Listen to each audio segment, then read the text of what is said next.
इतनी तकलीफ में हूँ और आप। आइए मैं आपको क्लिनिक ले चलता हूँ। पागल लग रही हूँ मैं क्या शक्ल से, जो किसी भी स्ट्रेंजर के साथ उठ के क्लिनिक चली जाऊंगी? अरे ऐसी बात नहीं है, मैं तो बस आपकी हेल्प का सोच रहा था। नहीं, मुझे कोई हेल्प नहीं चाहिए।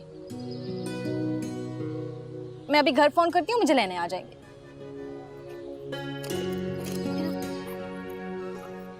फोन, मेरा फोन, मेरा फोन, मेरा फोन नहीं मिल रहा। आप देखिए वहां पड़ा हुआ होगा, गिर गया होगा। वहां पे देखिए जरा प्लीज।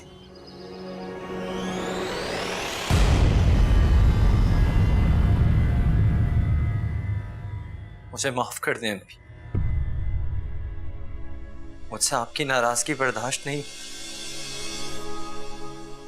तो फिर ऐसी हरकत की क्यों जिसपे मेरी नाराजगी का डर था?